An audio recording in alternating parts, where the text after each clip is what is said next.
Hi guys, wanted to do a video today about all the tools that I had to acquire over the years to work on jet skis.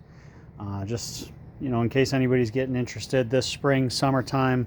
So, just to jump into it, for diagnostic, I like to have a inline spark tester and a compression gauge. Make sure you get a decent one.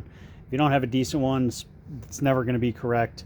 And a multimeter, testing batteries, testing whether your um, electronic components are working. Definitely important to have. Then, various screwdrivers, needle nose pliers. This is adapter to go with my impact gun. This is a quarter or a half inch. Make sure you get a good one of these, because if you have just like a 3/8 impact driver, you're not going to be able to get a lot of the flywheels off. Those things are really snug on there. That brings you to the flywheel puller for, most flywheels in, Polaris, Kawasaki. Those types are going to require this type of flywheel puller, whereas Seadoo requires a special puller, which is this guy right here. So you screw that on to the flywheel, and you use the impact driver on that to pop it off. Another Sea-Doo specific tool is this one. This is to remove the rotary shaft for 787 engines and 717s probably, or anything rotary is going to need that. And then this is also a spline tool to remove PTOs off of Sea-Doos. So those are Sea-Doo specific. Then you need metric Allen wrenches. I like these ball ones, so you can get at some of the ones that are weird angled.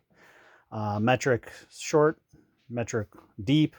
I do like to have a 3/8 as well, so American, just in case. The ones that you're primarily going to need, you need 10 millimeter, 11 millimeter, 13 millimeter for sure. There's 8 millimeters on some things. And then for Allens, you're going to need the 6, the 8, and the 5 for a lot of those. Always good to have wire cutters, wire strippers if you're going to work with any of the electronics. Having a crescent wrench, ratchet for those places you can't get to with the impact gun. I also have a battery ratchet if you want to invest in that. I bought these recently, just some wrenches with the ratcheting head. Those have come in pretty handy. And then something you definitely have to have is a torque wrench, so that you can torque down your bolts to spec and make sure that everything is where it needs to be. You also want to get yourself a couple of these smaller 10 millimeter wrenches for some of the cable, the throttle cable, the oil lines, those kind of things connected to the carbs.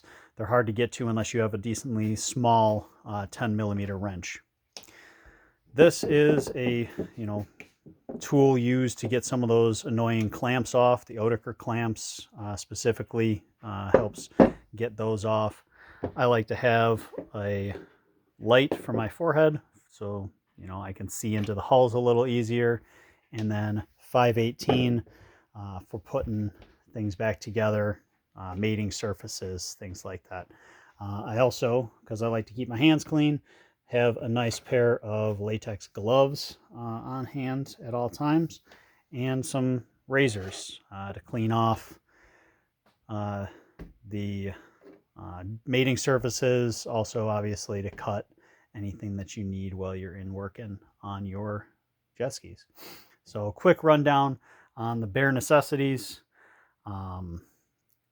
There's obviously more tools that make your life a little easier, and more tools the more you work on them. Ruby, say hi. All right, guys. Like, subscribe, and tune in. Got projects coming your way. Thank you.